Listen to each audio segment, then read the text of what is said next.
All right, and now we are through week 7 of the NFL slate of games, and boy, all I can say is that there's no sort of regression towards normalcy with this NFL season in 2022. We're just going to get weirder, wilder, and much, much more bizarre, which is going to make this recap episode even crazier and even more important to pay attention to. Also, there's a major channel update, so if you're ever going to give a video a like or you're ever going to subscribe to this channel, now is definitely the time to do it. Right there, super free. We'll cue the intro.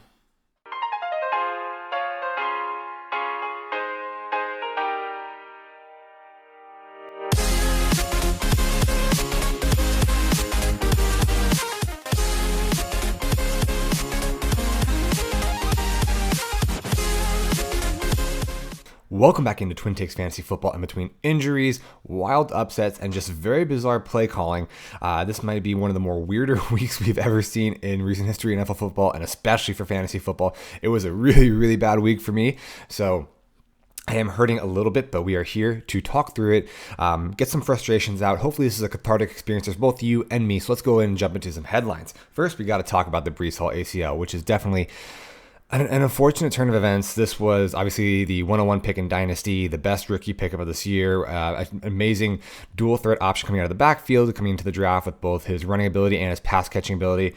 So he also has been looking amazing for the past 3 games, 20-point weeks in almost 3 straight weeks. So this was definitely a fantasy asset on the rise. And it seems like every year we get like one guy, he looks like he's on his breakout. He's on his way to lead people to fantasy championships, especially with that crazy playoff schedule. They play Seattle, Detroit, and Chicago throughout the playoff schedule. So any Jets asset was going to be really, really valuable. And he goes down with an ACL injury.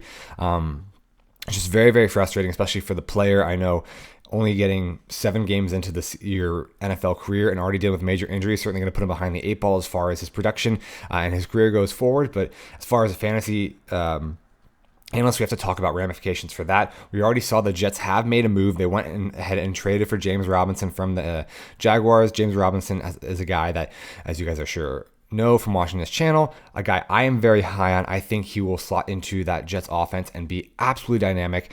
He is coming back from the Achilles injury, but we saw with the first 3 games of the season that he's never been one of those guys that he relied solely on his burst, solely on his explosivity. He was always one of those pound the football guys, just always very secure with the football and always just churned out yards and was a very, very reliable running back. And I think Robert Saleh, coming from the Kyle Shanahan system, he should be perfect for what that offense wants to run, especially providing that, safety outlet for a young quarterback in Zach Wilson. So, again, Travis Etienne managers are obviously very happy that now he has sole possession of the backfield. Not that Travis Etienne wasn't getting all the work. We saw in this past week that James Robinson was basically held out of the game. So Travis Etienne was already stocked up, but this only confirms that Travis Etienne will be the sole running back in the Jags backfield. Anyone who had Michael Carter is a little disappointing because you thought you had a good handcuff, but the James Robinson managers are certainly celebrating right now. I don't think there's going to be any impending waiver pickups. That should be a knee-jerk reaction to this. Now the backup in Jacksonville is going to be JaMycal Hasty, and there is still a little bit of injury concern with Travis Etienne. So if you do have an open bench spot or some deeper leagues, if you are the Travis Etienne owner, maybe JaMycal Hasty is a decent handcuff investment. But apart from that, there really is no waiver moves from Breece Hall's ACL. Moving on, Breece Hall was not the only one that got super injured this week. We had a ton of injuries that we dealt with. We had a trio of major wide receivers that got injuries. Thankfully, none of them are long-term. Obviously, the most important one to talk about is Jamar Chase, especially because it was a non-contact injury down by the goal line, and people feared for the worst, especially with the non-contact injuries typically become torn ACLs, torn PCLs, MCLs, LCLs, all that other fun stuff.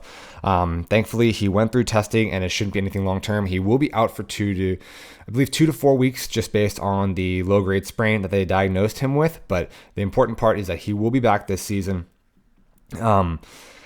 And obviously, this is another situation in which I don't think there's really any waiver moves to be made. You already had one of the most dynamic wide receiver cores there with Tyler Wood and T. Higgins.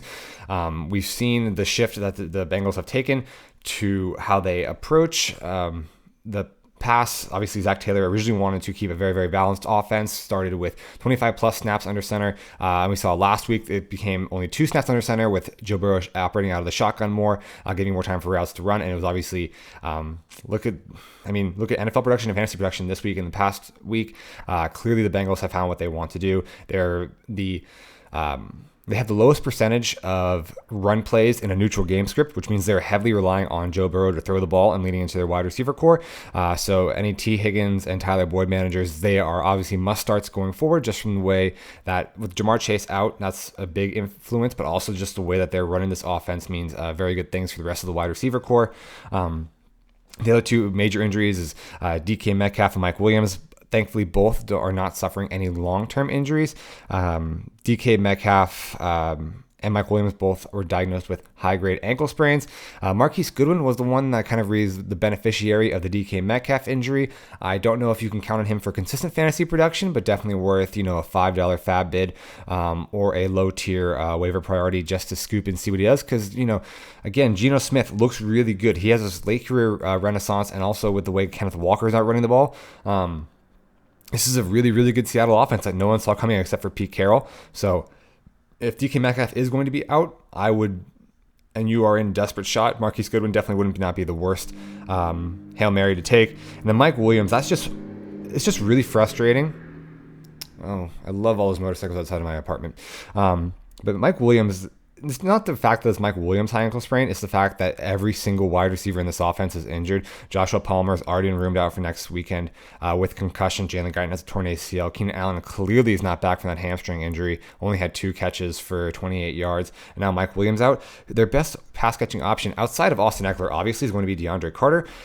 So if you were one of those managers who was banking on Josh Palmer, Mike Williams, or Keenan Allen play this coming week, DeAndre Carter would be a sleeper pick, but it's just the offensive weapons in that Chargers offense have just absolutely been decimated, and it's just not fair for Justin Herbert, because we can't really see him with his full accoutrement of weapons. And a team that I believed in was one of my Super Bowl picks prior to this season. So again, this is just some injuries that we want to monitor going forward, who to pick up, what the waiver impact of these are. And I think that thankfully with the wide receiver injuries, there's not too much impact long-term, whether it's waiver, quarterback, total offensive exposure, that sort of stuff. Third point that we have to talk about is the Colts QB Carousel. Matt Ryan is now officially benched. Not that he wasn't getting benched because he was injured, but Jim Irsay and the GM, whose name escapes me over there with the Colts, have come out and said this benching is not a temporary thing while Matt Ryan heals. Sam Ehlinger will be the quarterback going forward. This should actually provide some confidence in Sam Ehlinger because he has now leapfrogged Nick Foles in that QB depth chart. Especially, we know Frank Reich and Nick Foles have a ton of history dating back to the Eagles, and if Sam Ehlinger, if they have more confidence in him over Nick Foles and what Frank Reich has been able to accomplish with Nick Foles, i.e. that Super Bowl in 2017 with the Eagles, maybe Sam Ehlinger is a lot better than people think. But apart from that, this is still a very young QB, a QB that has not been tested in the NFL ranks whatsoever. So I am very, very trepidatious when it comes to any Colts assets. Basically, what this means is they're throwing in the towel. The Colts are waving the white flag. The experiment is over. The QB carousel continues to produce very, very lackluster results. This is a downgrade for Michael Pittman for me. This is a downgrade for Jonathan Taylor for me. I think this offense takes a huge step back, basically putting Sam Ehlinger in. And I expect a lot of these pieces in the front office and maybe even Frank Reich not to be returning to the Colts next year. This is just for a team that was very, very hyped coming into the season, that had playoff aspirations, that had so many top-end fantasy assets. This is definitely a massive downgrade across the board, and I am completely reevaluating what I'm doing with any Colts players on my roster. So again, this is a move that is truly impactful for the other pieces in that Colts offense. So lastly, we have a channel announcement.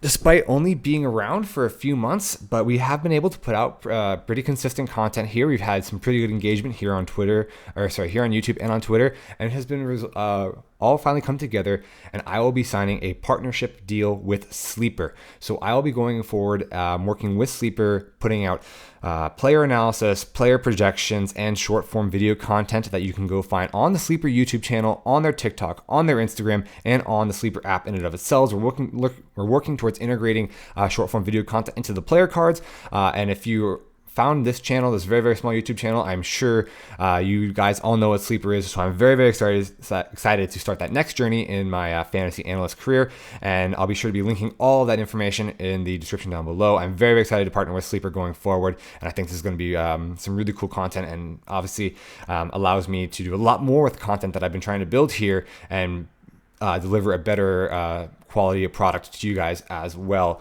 with the assets and the information that they're going to allow me to use. So I'm very excited. But this is a transition into a segment that we've had here on most of our recaps, and it's grading my guys, and this will be the last ever grading my guys section. I'm going to retire this section just because as I'm doing player analysis, player projections, and short form content, that becomes very similar.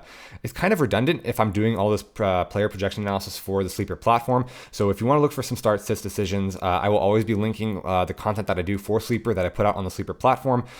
So this will be the last grading my guys. I'm going to shorten that section out. I will still be doing every other section that you've come to know on this channel for both preview and recaps.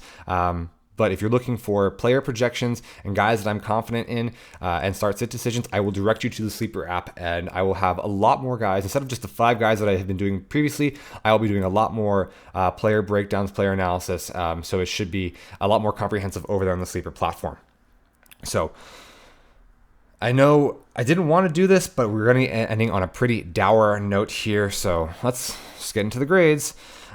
Drake London, I thought could be a sneaky good start. See, I got Sleeper all over my mind now that I've signed this partnership agreement with them. Again, I'm very excited, guys. I thought he'd be a sneaky good start. I mean, we knew that the Bengals were going to put up a ton of points on them, and I thought just maybe that Arthur Smith would have a modicum of common sense to go ahead and throw the ball a little bit more in order to keep pace with them. No, didn't matter. Continued to only have 8 completions from Marcus Mariota, only 13 total pass attempts. Just run the ball. Who cares what game script we're in? We're just going to run the ball with Caleb Huntley and Tyler Algier, which led to 1 total target for Drake London and 1 catch for 1.4 fantasy points. Obviously a big fat F. I don't think Marcus Mariota is a bad quarterback. I don't think Desmond Ridder is a bad quarterback, and I certainly am very high on the prospect of Drake London as a rising superstar in this league. It's just the fact that you'll always be handcuffed by the fact that there have just been absolutely no pass game in this Falcons offense whatsoever, and that's Arthur Smith's fault. So moving on, Rondale Moore. He came out with 3.6 fantasy points. That's an F as well. And it's also especially an F because he comes out, catches the first pass of the game. You know, you're 3 minutes into the game. You have this massive 31-yard pickup. And I'm like, wow, this was such a great call. I played him in my leagues because I had a lot of Marquise Brown exposure. So without him in the offense, I had to go to the waiver wire to pick up some guys. I was like, wow, this is going to be great.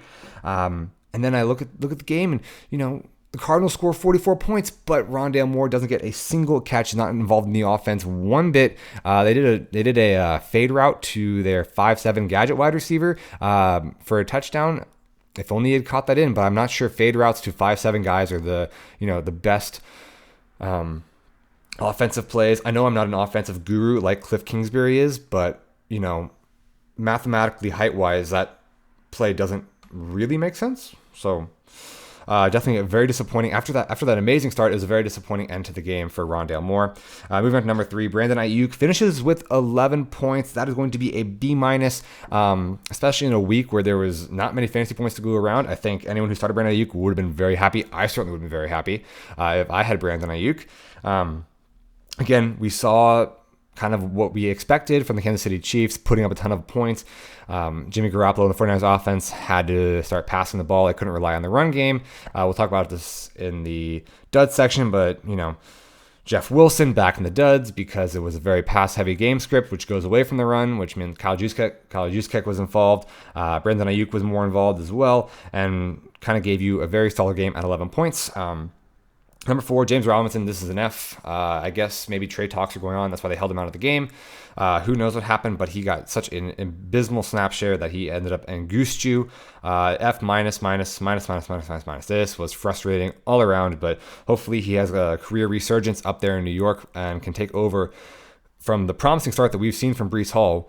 We know that they're not going to rely too much on Zach Wilson apart from just being a game manager. They should really dive into the running backs to really carry that offense, and James Robinson looks primed for second half fantasy season winning game script with the Jets. So fingers crossed for J-Rob there. I mean, after all the BS that he's had to deal with, he certainly deserves a place where he can actually go and succeed. And lastly, I finally got an A+. Daniel Jones. This was me calling my shot. Everyone was talking about Derek Carr, Davis Mills.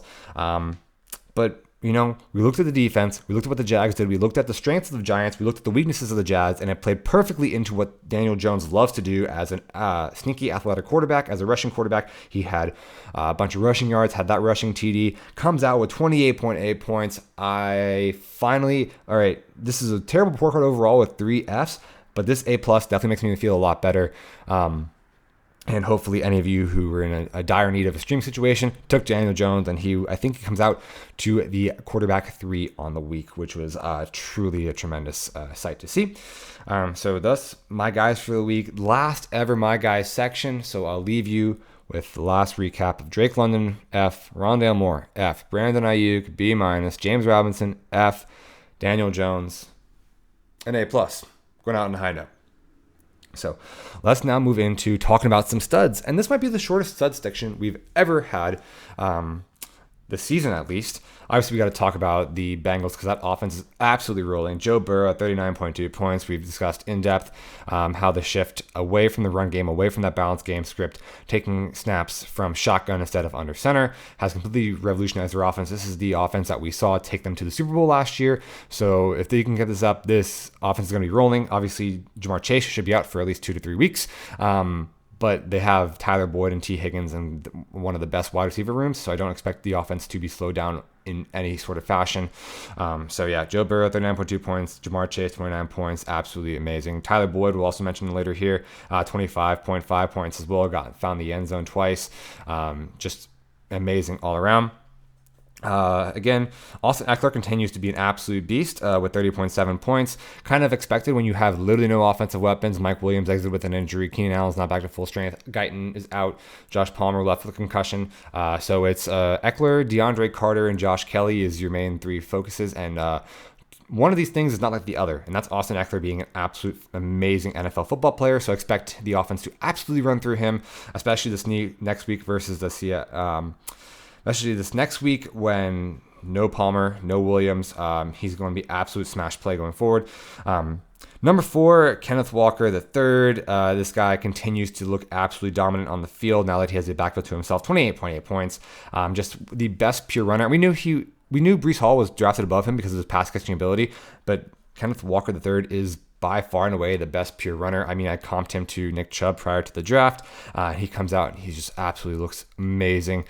Seattle's firing on all cylinders. Geno's having this late career resurgence. It's opening up some of the run lanes for Kenneth Walker, and he is smart enough and pure enough and efficient enough to take advantage of the running lanes.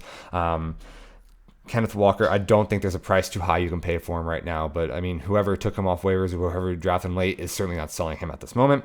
Last but not least, Josh Jacobs, 35 points, 3 touchdowns. The dude is absolutely a monster. Darren Waller continues to be out and continues to struggle with injury. Hunter Renfrow does not look to be 100% despite being active for the game.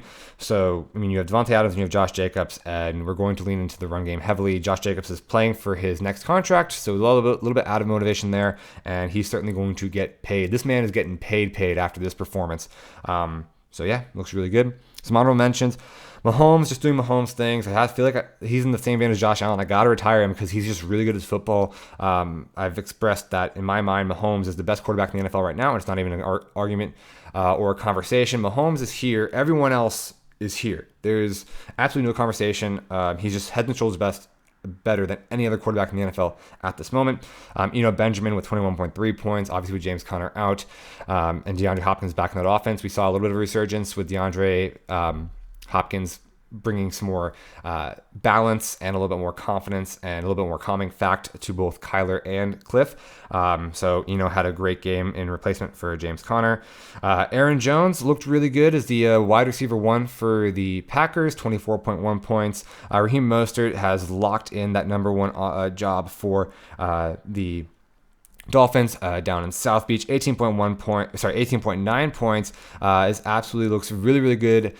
Chase Edmonds is basically out at this point. He's a handcuff in case Mostert gets injured because he does have a little bit of injury history. But Raheem Mostert just looks really good. Has the trust of Mike McDaniels and is going to continue to see first and second down work and continue to be the goal line back for the Dolphins. So he could be one of the waiver wire heroes of the year. Juju, 21.9 points. I mean, the Chiefs racked up something like 44 points against the 49ers. They absolutely eviscerated this defense. Every single option in the Chiefs wide receiver room was a decent option to play, and Juju's no different. This is his third straight 20-point game. It looks absolutely great. Not that anyone has separated themselves from the rest of the squad there in MVS or Mecole Hardman, but I mean, just with the way Mahomes is playing, I don't think you can... any one of those 3 guys is not a bad option. Daniel Jones, we talked about how good he was. 1 rushing score, a couple more scores through the air, rushing yards, 28.8 points, absolutely solid performance, and a really, really plus matchup. Going back to more Kansas City 49ers guys, Mecole Hardman found the end zone 3 times, 2 from a rush. So this could be a little bit of stock down for Isaiah Pacheco and Clyde Edwards-Helaire. But I mean, with Andy Reid and Patrick Mahomes, all they're doing is trying to find creative ways to get in the end zone and creative ways to put up points. And Mecole Hardman is a guy that, again, has the history, has the tenure there in Kansas City, and he found the end zone 3 times. George Kittle, 18.8 points. Again, a very, very positive pass script game as they were down fairly early to the Kansas City Chiefs. George Kittle is just a tremendous talent as tight end, might be the most physically gifted tight end in the league, even more so than Kelsey and Andrews. Kelsey and Andrews are obviously just amazing pass catching options, but Kittle is just a freak athlete, and he can go up and just do crazy things that we don't normally see from tight ends, and leading into the really great week like this. Etienne, 18.4 points, obviously looked very good, taking over that lead back and cementing it for the Jacksonville Jaguars. And now that James Robinson is out, I have full confidence in Etienne being a league winner going forward. Mike Williams, before he was injured and removed with that high ankle sprain, put up 18.1 points. Just kind of a confidence play in the Chargers. We know Justin Herbert's a tremendous quarterback. We know offensive pieces in the Chargers are going to be good. And finally, we have to give an honor mention, Andy Dalton. Despite throwing 3 interceptions, he finishes with 26.4 points. He had 4 passing touchdowns, even got some rush yards in there. A great fantasy outing and a losing performance. I think this is a one-hit wonder. This is the Rick Astley of fantasy performances. I would leave him on waivers if I were you.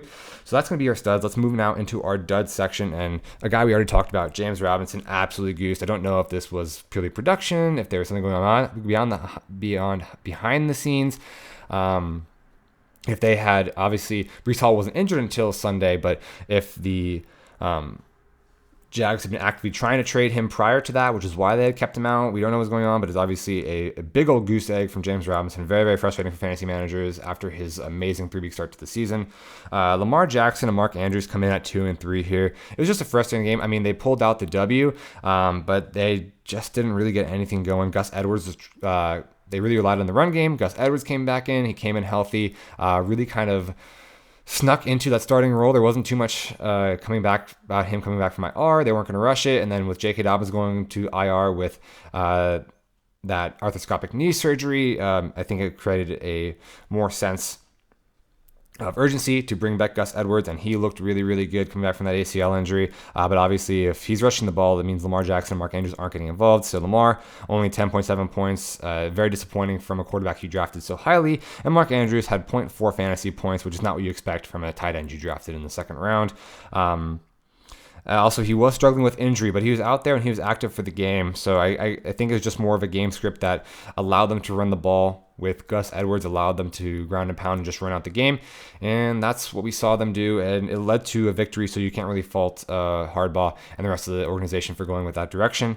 Keenan Allen, again, it was a very big question, would he come back for this game? Would he wait until after the bye? Would he be fully healthy. It's very clear that he's not fully healthy at this point, only getting 2 targets.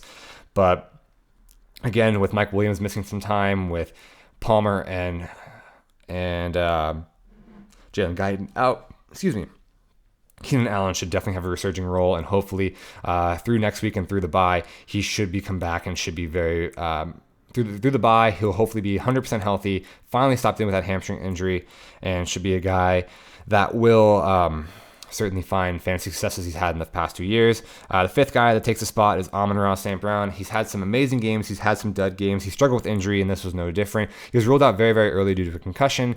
I don't think there'll be any long-term lingering effects because Dan Campbell came out and said that it wasn't actually a concussion, just with the way the protocol has been shaped after the Tua injury. He just had muscle weakness and was a little wobbly. So in that case, he was ruled out for the rest of the game.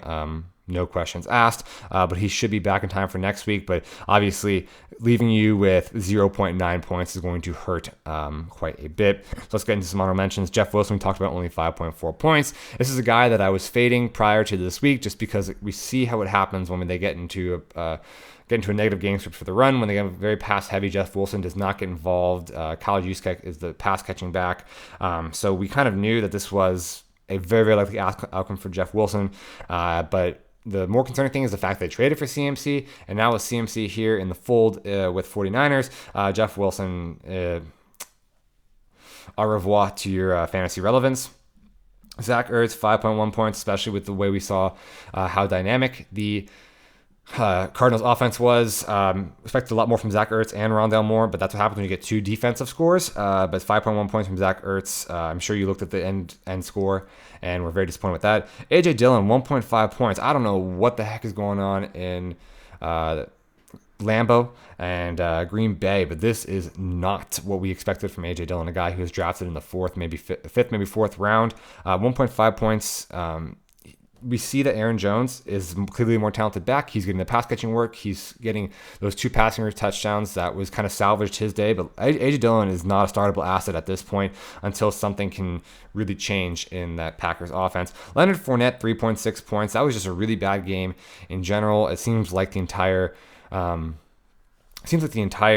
Buccaneers offense just gave up. We've seen how talented Leonard Fournette is. We see how crucial he is to this offense. I think this is more of an outlier rather than a rest of season prediction. Obviously, we hope that they're in a very weak division, but they just need to get their together. And Mike Evans needs to play better, not have those really weird drops. Leonard Fournette needs to rediscover his ground game, and they need to rush the ball more than 6 times a game if they want to be successful. Michael Pittman, 6.8 points. Obviously, we talked about the downgrade that we're giving to him based on the QB change to Sam Ehlinger. Romeo Doubs, again, this is horrific when it comes to talking about anything related to the Packers right now. Romeo Doubs absolutely goosed 0 catches for 0 yards. Had some mind-boggling drops, and you know that Aaron Rodgers is going to be absolutely pissed about Dobbs dropping the ball. I don't like his fantasy outlook for the next few weeks as he goes into the doghouse for Aaron Rodgers. Jared Goff, 1.52 fantasy points, again going up against a really strong defense in the Cowboys. And obviously losing a lot of his weapons. He wasn't able to do too much. Had some bad fumbles from Jamal Williams and Tank Lawrence, and Michael Parsons just had themselves a day. CMC, 7.2 points. Again, 3 weeks notice. Got the playbook on the plane on Thursday. It was playing 3 days later. It's hard to make that transition. I expect better things for him going forward. But definitely not a terrible outing from a guy who just got to the team 2 days ago. But again, there will be some adjustment period of time before he gets acquainted with the playbook and really gets involved in this offense. Cortland Sutton, 3.8 points. Yeah, now I'm definitely, we know on this channel there's 0 love lost for the Broncos. So Cortland Sutton sitting at 3.8 points. Maybe if they trade Jerry Jeudy, there are rumors that they're shopping Jerry Jeudy. If he leaves, then Cortland Sutton's stock might go back up. But right now, just the way Russell Wilson is operating this offense, and with obviously Ripien was no better. I'm just very, very wary of any Broncos assets at this moment. They're all super low scoring games. The defense keeps it close. There's nothing going on offensively. So major downgrade to any Broncos asset. Kyle Pitts, 2.4 points. Again, same thing with Drake London. 8 catches is not going to get you anywhere when it comes to fantasy. I don't know what Arthur Smith is doing, but you cannot throw the ball 8 times a game, especially in a game in which you were down 21-0. Like that's just bad NFL coaching. And you ask me. Drake London also makes the list here at 1.4. Rondale Moore obviously has to be thrown in here at 3.6 points. Kenyon Drake, a guy that had 20 points last week, comes out. Gus Edwards immediately takes over that backfield. Kenyon Drake has 11 rushes for 5 yards. Yeah, he's gone. Throw him off the roster. I'm sorry for anyone who wasted fab on him. DK Metcalf, again, 1.7 points before exiting with that injury. He'll be out for a few weeks, but again, a guy that's tremendously talented. I expect him to come back and be very, very good in this offense. The Seattle offense has no signs of slowing down. Isaiah Pacheco, 4.3 points. I don't know what was going on where there's some hype coming in about taking first-team snaps coming into this week, and there's a mad dash for him on waivers. 4.3 points. Looks like that was some sort of false reporting. None of the running backs really got involved as they made Mecole Hardman the lead rusher in Kansas City. Isaiah Pacheco, I've been on record saying I love the way he runs. I think he's super dynamic. He's just a super talented athlete, but just right now in the way this offense is running, I can't imagine him being a really fantasy relevant asset. Deebo Samuel, 6.9 points. Nice. Obviously, with CMC now in the fold, they're going to take away from his rushing opportunities, take out of the snaps of the backfield. They're going to be treated more like a wide receiver. So he won't have that upside like he had last year. But obviously, you expect him to be in double-digit points. Again, this was just a kind of a bad game all around. Jimmy G had some really bad turnovers, some really bad decision-making throws, which we were accustomed to with Jimmy G, and it just never kind of came to fruition for Deebo. Hopefully, against in a better matchup, he'll be able to bounce back. And hopefully, once CMC is comfortable in that offense, everyone will know their role a little bit more and they'll be able to operate a little bit more efficiently. Finally, we're throwing Matt Ryan on here. He had 10 points and he gets benched. His career in the NFL is most likely over, so he gets an honorable dud mention. So wrapping up the duds, let's jump into the waiver wires. I did have Michael Carter on here for the waiver wire pickup, but with now James Robinson being traded there, probably wouldn't waste any fab or waste any waiver priority on Michael Carter unless another injury comes in. His use is basically a handcuff at this point. But let's talk on the waivers I actually want to get to. First one will be Greg Dulcich. If there's going to be anyone who's getting targets in this Broncos offense, is going to be Greg Dulcich. He clearly is a red zone threat for Russell Wilson and continues to be a guy that has great pass catching ability. Obviously, as Jerry Jeudy is rumored to leave with Melvin Gordon continuing to be sidelined. We don't know what's going on with the running back situation. There's so many depreciating assets within that Broncos offense. You have to pick something. And with the way the tight end landscape is, hey, I'll take a shot on Greg Dulcich. That's just the way I'm viewing it right now. Any tight end that has touchdown upside, I'll be willing to stream, especially with Travis Kelce on bye this week. Second one, we're talking about Daniel Jones. Again, we're chasing points a little bit here, but we saw the matchup. We talked about it in the preview. Why I liked him as a starter was the matchup, and he has so many good matchups going forward over the next 3 weeks. He is a guy that I think is going to have a really good stretch run of games coming up here, as he has over the next 4 games, I believe is the 31st easiest schedule in the NFL. So again, we see how bad Tom Brady is. I'm not starting Aaron Rodgers. Russell Wilson, Matt Stafford I have no trust in him. There's so many of these guys that we did draft highly and we expected to play well that, Daniel Jones, he's playing his way into a starting spot for me in a lot of teams. And maybe not even the fact that he's playing his way into it, but the fact that a lot of these other quarterbacks are playing their way out of my starting lineup. Number 3, Gus Edwards, probably not on your roster, or not on your waivers, but it's always good to check. I know a lot of people try to pick him up right before the games went off, but if you're in leagues like mine where people aren't exactly functioning on Sunday morning, he's definitely still on waivers, so I would use a lot of fab to get in on Gus Edwards. I don't think J.K. Dobbins comes back to relevance for the rest of this season, so Gus Edwards should be the lead back in one of the most dynamic running offenses, so do what you can to get Gus Edwards. Number 4, I have no problem taking a flyer on Marquise Goodwin, especially with DK being out 2 to 4 weeks. Tyler Lockett, again, is inconsistent. He's a little bit on the older side. I expect him to lean into that run game a little bit further with Kenneth Walker being as good as he is. But if you want a deep threat, we have seen Geno have one of the highest graded passer ratings down the field this entire season. He certainly is not lacking confidence throwing down the field, and Marquise Goodwin is definitely reaping the results.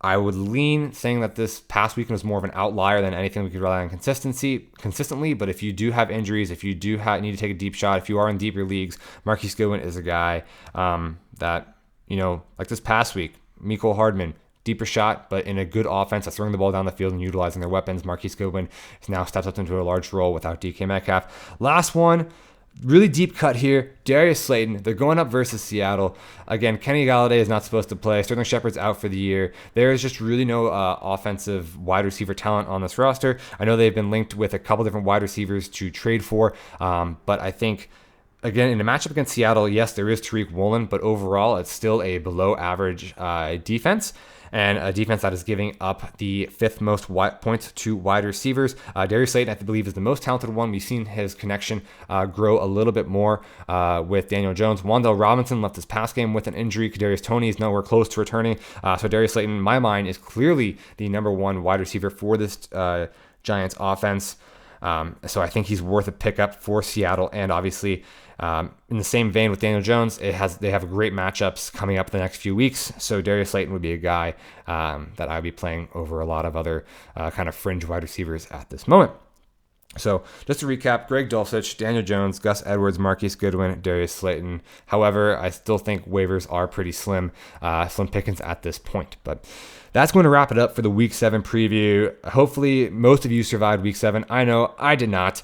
But the fact that, things are going with the channel, I'm very, very excited. Again, the Sleeper partnership should be amazing, hoping to increase both the the